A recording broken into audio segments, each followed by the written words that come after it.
قرائت شاهاثری علامه باباجان غفورов تاجیکان. تاریخی قدیمترین قدیم عصر میانه و دوره نو. گفتار 107. اثری تاجیکان شعله‌ای بود که به صحیفه‌های تاریک و فراموش گشته تاریخ ملت تاجیک روشنی انداخته، پدیده‌های خودشناسی و افتخار ملی را تکمیل داد. پرزیدنت جمهوری تاجیکستان امامعلی رحمان.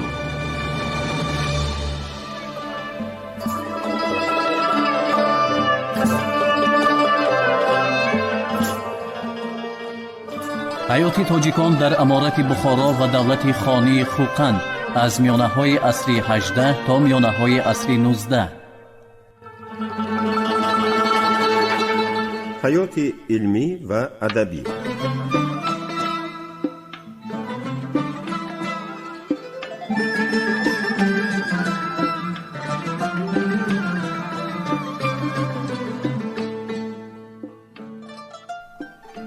در شرایطی که مملکت از جهت اقتصادی خیلی عقب مانده، نفوذ و اعتبار روحانیان ارتجاعی اسلام به حد پرقوت می گردید، درباره ترقیات با موفقیت حیات علمی جای حرف زدن هم نبود.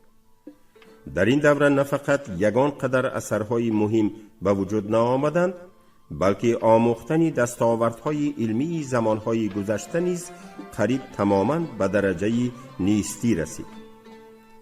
خصوصاً زمان حکمرانی امیر شاه مراد و وارثان او در این بابت تیره ترین دوره هاست. در این وقت فقط آموختن علم فقه، تفسیر کتابهای مقدس و شرح کتابهای درسی دینی عصر میانه خیلی رواج یافت. به این سبب مدت تحصیلی مدرسه نهایت دراز شده، باعث از دانش‌های زمان محروم ماندن حتی با استعدادترین فرزندان خلق گردید. آموختن ادبیات بدیعی، علم بیان، خطاطی، ریاضیات، هیئت در پروگرام مدرسه ها اصلاً به نظر گرفته نمی شد. خواستگاران می توانستند با این ساحه ها به طریق خودآموزی مشغول شوند. زبان تاجیکی در این دوره همانا اهمیت اولیه خود را در دستگاه دولتی نگاه داشته، مانند سابق هم در رشته ادبیات و هم در کارهای اداروی موقعی اساسی را اشغال می کرد. در مکتبها تعلیم و تدریس با این زبان به عمل می آمد، ولی در مدرسه ها قریب تمام درس ها به زبان عربی گذشته، زبان تاجیکی فقط برای شرح و ترجمه بعضی درس ها خدمت می نمود. ما سرچشمه های خطی آید به ادبیات عصر 18 را در دست نداریم. موافق دیوان های جداگانه تا زمان ما رسیده شاعران آن دور، ادبیات ماوراء النهر در عهد ذکر شده به تنزلی سخت رو نهاده بود. در آخر عصر 18 ابتدای عصر 19 علل خصوص در خوقند حیات ادبی دوباره به جوش و خروش می درآید. شاعران ذواللسانین، امیر عمر خان، مکنونه، گلخنی و دیگران به وجود می آیند که اثرهایشان را به زبانهای تاجیکی و ازبیکی انشا می کردند. آهنگهای اجتماعی در شعرهای آن وقت خیلی ضعیف گردیده، تأثیر تصوف غیر فعال قوت می گیرد. در میانه عصر 18 جریان تازه‌ای به ظهور می آید که در تاریخ ادبیات تاجیک با نام بیدیلیزم مشهور است. نمایندگان این جریان در آسیای میانه بیش از همه به تصوف بیدل تقلید نموده، به مرام عمومی فلسفی و اجتماعی او وقوف کامل پیدا نمی کردند. شاعر و فیلسوف میرزا عبدالقادر بیدل 1644 1721 یکی از آخرین نمایندگانی برجسته ادبیات تاجیک زبان عصر میانگی هندوستان به شمار می رود. او در سرزمین هند به دنیا آمده و عمر به سر برده است. بیدل در اثرهای خود بر اساس نظریه وحدت وجود بعضی فکرهای بدعت‌آمیز را که بر خلاف دین اسلام بودند افاده کرده و بر ضد نفاق و عداوت مذهبی بین هندویان و مسلمانان سر برداشته است. او عقیده های خود را بعضاً آشکارا و گاها در زیر تعبیرهای تصوفی بیان نموده است. اثرهای بیدل با سبک مخصوص نوشته شده‌اند. غایه های این شاعر و متفکری بزرگ نظر به دیگر جایها بیشتر در آسیای میانه در بین تاجیکان و ازبیکان طرفداران خود را پیدا نمود. لیکن متاسفانه قسم زیادی پیروان بیدل اساساً اسلوب مرکب بدیعی او را در شکل تقلید کرده به مضمونهای فلسفی، سیاسی و اجتماعی میراث ادبی وی اهمیت ندادند. شاید به سبب عقب ماندن حیات مدنی بخارا و در این محل خیلی قوت گرفتن تأثیر تعصب دینی باشد که اکثراً جهت‌های تصوفی شعرهای بیدل دقت پیروان او را به خود کشیدند. این حالت را هم در بین شاعران تاجیک زبانی دربار عمرخان در خوخند و هم در ایجادیات دیگر شاعرانی که در بخارا، سمرقند، خوجند و سایر شهرها نشأ و نما یافته‌اند می توان مشاهده کرد. با وجود این جریان بیدلیزم غیر از مقلدان کهنه پرست نمایندگانی پیش قدمی خود را نیز صاحب بود. در بین پیروان بیدل آدمانی هم بودند که بعدها در عصر 19 و ابتدای عصر 20 ایجادیات خود را تا اندازه‌ای به حیات اجتماعی خلق نزدیکتر نموده غایه های نسبت به آن زمان مترقی را تبلیغ می کردند. نقیب خان طغرل، اسیری خوجندی و جوهری استروشنی از زمره چنین شاعران محسوب می یافتند. عموماً رویه دموکراتی به نظم این دوره نیز راه پیدا می نمود.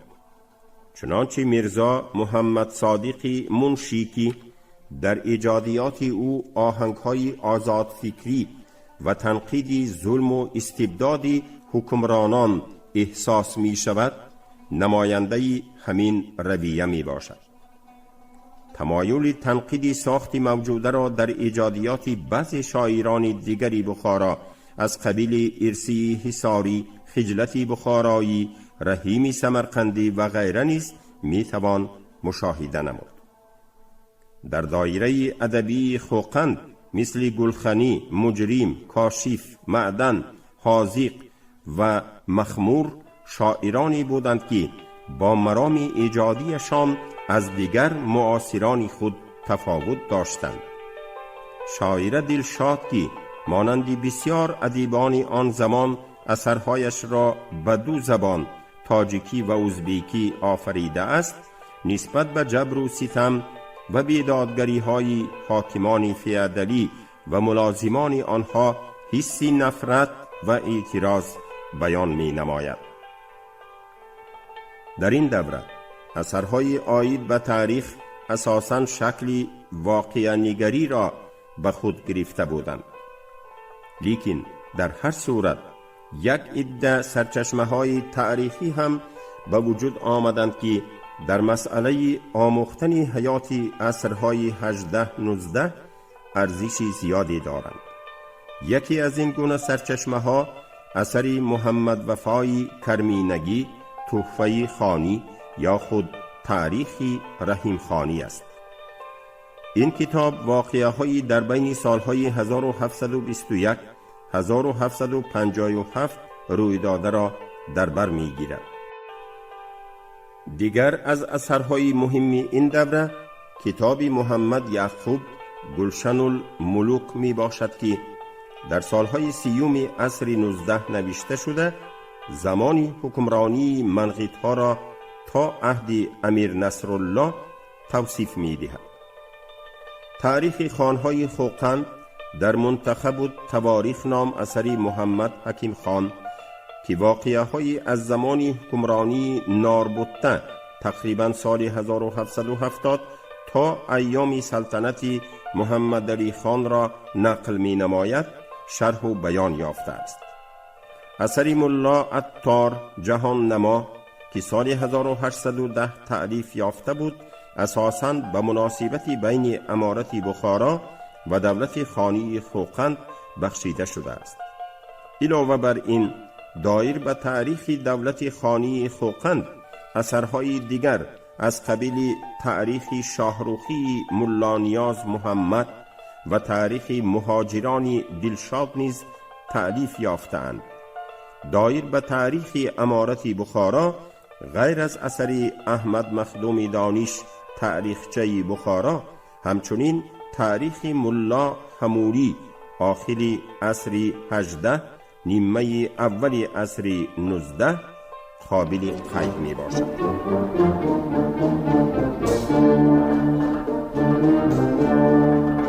تاجیکان در دوره بررسی همراه شدن آسیای میانه و ترقیات مناسبت‌های کپیتالیستی در این سرزمین. آغاز بررسی همراه شدن آسیای میانه، انکشاف من بعده رابطه های تجارتی و سیاسی روسیه با دولت های آسیای میانه. چنان که در بالا قید کرده شد، حکومت پادشاهی روس سعی می نمود که با راه اقتصادی و دیپلماتی موقع خود را در آسیای میانه مستحکم کرده نفوذ حکم فرمایی خود را در بخارا، خیبه و خوقند پایدار گرداند. در آخر سالهای 40 و ابتدای سالهای 50 عصر 19 کوشش‌های بریتانیا در راه وسعت دادن تجارت و دسیسه‌های سیاسی آن پترزبورگ را به تشویش انداخته در وی خوف جدی از دست رفتن بازار آسیای میانگی مالهای روس و در حدود جنوبی روسیه استوار گردیدن موقع حریفان خطرناک را به وجود آورد. از این رو حکومت پادشاهی برای انکشاف من بعده مناسبت‌ها با دولت‌های خانی آسیای میانه حرکت نموده، در عین زمان به مقصد برقرار کردن حکمرانی خود در آن سرزمین اقدامات حربی نیز به عمل آورد. در سال 1847 قشون حکومت پادشاهی به ساحل‌های بحر ارل رسید. در اینجا با عنوان ریم استحکام بنا کرده شد که بعدها نام قلعه ارل را به خود گرفت. این استحکام و دیگر قلعه های ساحلی بحر ارل برای آن ساخته شده بودند که حرکت بی‌مانعه کاروان‌های تجارتی به درونتر آسیای میانه تأمین گردد. در خود همین وقت دسته دیگری که از جانب سیبیر به آسیای میانه حرکت می کرد به 7 رود رسید. به این طریقه قوه های حربی حکومت پادشاهی از دو طرف از ارینبورگ و اومسک به زمین های ییلاقی از قزاق‌ها و قرقیزها کشیده گرفته دولت خانی خوقند نزدیک شدند. اشغال قلعه آقمچیت خوقند، استحکام پیرافسکی قزل ارده حاضره که سال 1853 پس از محاصره و حمله دسته جنگاوران روس تحت فرماندهی جنرال گوبرناتور ارینبورگ پیرافسکی به وقوع پیوست، در راه حرکت من بعده قشون‌های حکومت پادشاهی مرحله مهمی گردید. همان سال اولین راه آبی روسیه به آسیای میانه گشاده شد و کشتی‌های روس به شنا کردن از بحر ارل به سمت سرگه دریاهای سیر و امو شروع نمودند. پس از این قد ساحل‌های دریای سیر یک قطار نقطه‌های مقاومت ساخته خط استحکامات سیردریا به وجود آورده شد. در طرف شرقی آسیای میانه خط استحکامات سیبیر با آن مطابقت می نمود. اهالی محلی قزاق‌ها و قرقلپاق‌ها که دچار ظلم و تعدی دولت‌های خوقند و خیوه گردیده بودند، به قشون‌های حکومت پادشاهی روس فعالانه کمک می‌رسانیدند. پتربورگ در برابری به عمل آوردن اقدامات حربی سعی و کوشش‌های خود را در بابت به وسیله‌های دیپلماتیک گشادن راهی وسیعی به خیوه و بخارا داخل شدن مال‌های روس نیز ادامه می‌داد. بعدی تمام شدن جنگ قریم که یک مدت دقت دایره‌های حکمرانی امپریای روسیه را از آسیای میانه دور کرده بود، سال 1858 به امارت بخارا و خانیه خیوه با سرداری پالکوونیک ایگناتیف نمایندگی دیپلماتی فرستاده شد. گفت و شنید این نمایندگی در دولت خانی خیوه یگان نتیجه نداد، اما در امارت بخارا با ایگناتیف میسر شد که بعضی موفقیت‌ها به دست آورد.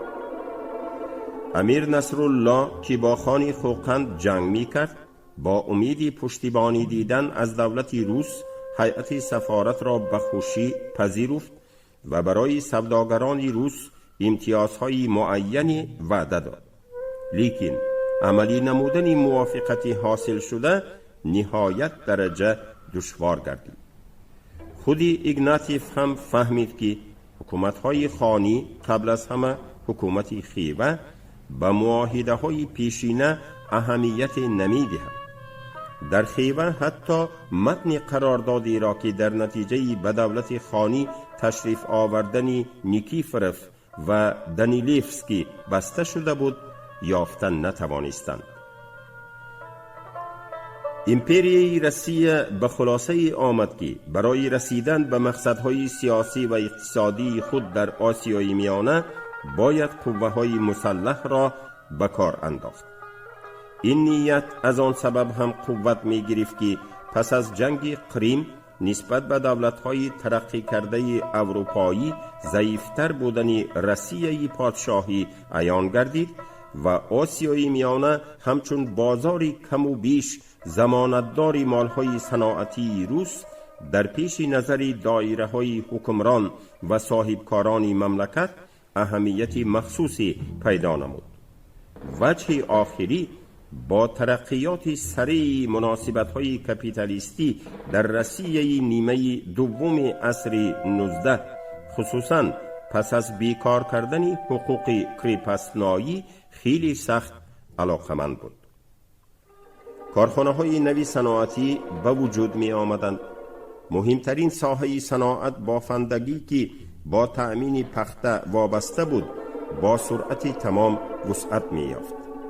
ترقیات اقتصادی به دست آوردن بازارهای نوی فروش مال، منبعهای نوی مواد خام و وسیله‌های نوی علاقه را طلب می کرد. علاوه بر این عملیات فعالانه دولت روس در آسیای میانه نه فقط خوفی از طرف انگلیا استیلا شدن این سرزمین را برطرف می کرد، بلکه برعکس روسیه را به حدود ملک‌های شرقی بریتانیا نزدیکتر می نمود. و همین واسطه پتربورگ قصور شکست جنگ قریم را گرفتنی و موقع خود را در اروپا مستحکم کردنی بود. از این رو سردر آوردن به درونتر آسیای میانه با مقصد و منفعت‌های هم پمیشکان و هم دایره‌های بورژوازی امپریای روسیه موافقت می‌کرد. ما در برابر تاکید نمودن آمیزش سبب‌های اقتصادی و سیاسی که پتربورگ در معین کردن نقشه فعالیت خود نسبت به دولت‌های آسیای میانه آنها را به اساس می‌گرفت، موقع درجه اول داشتن عامل‌های اقتصادی را باید در نظر داشته باشیم. لینین در مقاله باز دایر به مسئله نظریه ریالیزاسیون محض در دوره بعد اصلاحات بیشتر اوج گرفتن مستملکه کنی کشورهای کناری را بی سبب خاطر نشان نکرده است. او می نویسد: جنوب و جنوب شرق قسمت روسیه یوروپایی، کافکاس، آسیای میانه، سیبیر یک نوع مستملکه های کپیتالیسم روس می باشند و نه فقط به قد بلکه به اندازه بزرگ ترقی یافتن کپیتالیسم روس را هم تأمین می کنند. بنابراین بی سبب نیست که مسئله در آسیای میانه استوار گردیدن موقع امپریای روسیه توجه از حد زیادی دایره های تجارتی و صنعتی را به خود کشیده در تشکیلات و ارگان های مطبوعات آنها موقع محاکمه پرجوش و خروش گردیده است. اشغالگری های مستملکوی فقط به حکومت مطلقه پادشاهی پمیشک‌ها ورینین هایی که در خدمت گرجدنی و حربی منصب‌های کلان را صاحبند به یک توده‌چه کپیتالیستان، فابریکانت‌ها و پودرتچی‌ها فایده‌ناک است. در سالهای 60 عصر 19 به سبب آنکه در نتیجه سرزدن جنگ‌های داخلی در شمال و جنوب امریکا به اروپا کشاندن پخته امریکایی قطع گردیده، بحران صنعت بافندگی اروپا و روسیه به عمل آمد، اصطلاح آسیای میانه همچون منبع مواد خام پخته اهمیت مخصوص کسب نمود. مثلا تا سال 1861 یک پود پخته بخارا در یارمارکه نیژگراد 4-5 سوم ارزش داشته باشد، نرخ آن در سال 1862 به 7 سوم و 50 تین و در سال 1864 به 23-24 سوم است.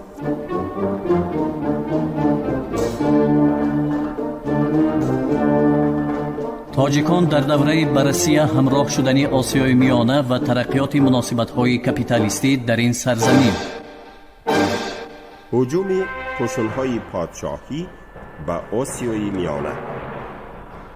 در سال 1864 هجوم قطعی قشون‌های پادشاهی به آسیای میانه سر شد. در ماه سپتامبر سال 1864 چیمکند ضبط گردید. سپس قشون پادشاهی به طرف تاشکند حرکت کرد. در آخر ماه اپریل سال 1865 بعد از توپ‌پرانی‌های شدتناک قشون پادشاهی به اشغال نمودن قلعه نیازبیک موفق گردید. این قلعه در ساحل دریای چرچیق بنا یافته برای مدافعه تاشکند رول کلانی می‌بازید. علاوه بر این سرگه آب داخلی شهر نیز در نزدیکی همین قلعه واقع شده بود.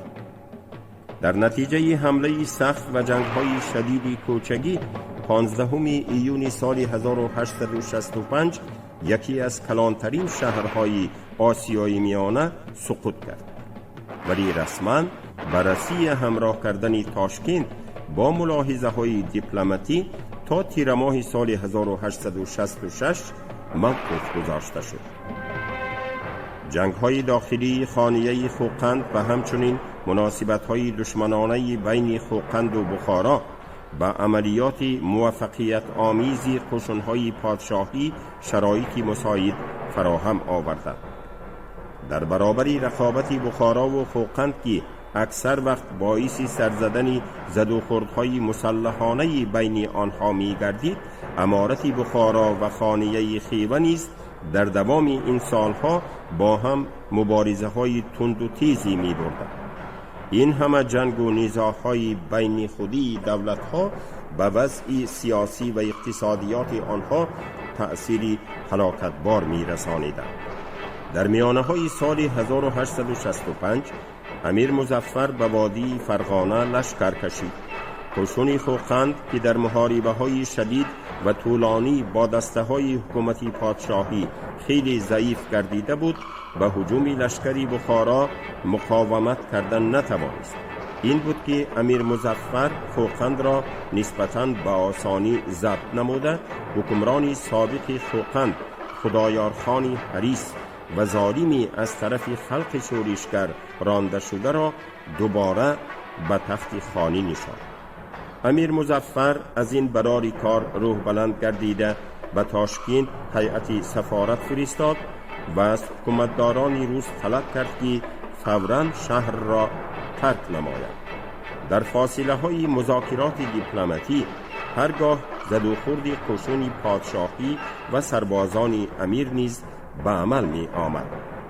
گوبرناتور حربی ترکستان چرنیایف در ماه‌های ینور و فوریه سال 1866 قلعه جیزخ را فتح کردنی شده چند دفعه به آن حمله آورد ولی به مقصد رسیدن نتوانست. این عملیات بی ثمر و تشبوسی بیهوده فقط چنین نتیجه داد که چرنیایف از وظیفه دور کرده شده به جای او رامانوفسکی تعیین گردید. 8 می سال 1866 گوبرناتور حربی نو در محاربه ایرجر در راه جیزخ و خوجند قشون امیر را تارومار نمود. قید کردن جالب است که رامانوفسکی پس از شکست قشون بخارا به سوی این دولت حرکت نکرده اشغال خوجند 24 می سال 1866 قلعه نو و استحکام اوراتیپا را 2 اکتبر سال 1866 افضل تر دانست. این قرار ظاهراً از آن سبب قبول کرده شد که این محلها اهمیت کلان استراتژی حربی داشته در سرگه راه وادی فرغانه واقع گردیده بودند. خوجند، اوراتیپا و نو اولین شهرهای اساساً تاجیک نشین می باشند که به هیئت روسیه داخل شدند.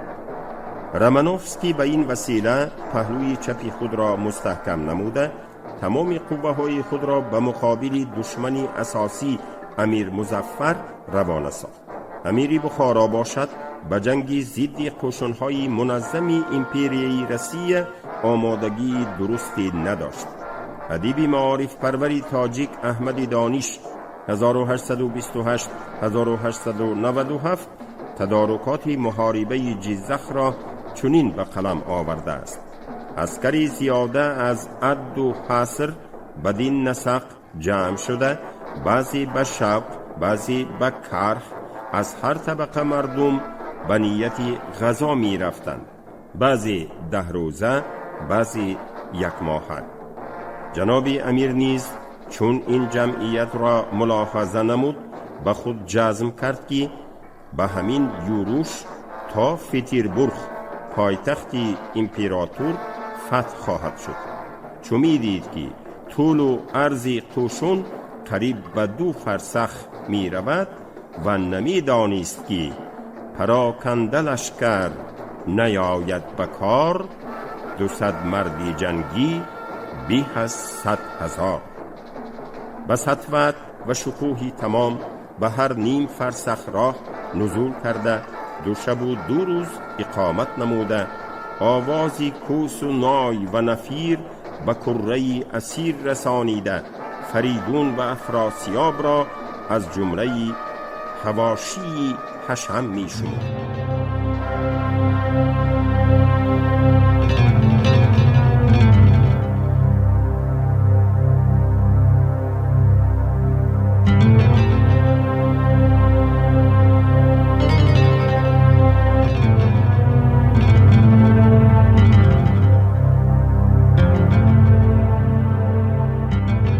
شما گفتاری 107 رو از کتاب علامه باباجان غفورов تاجیکان شنیدید.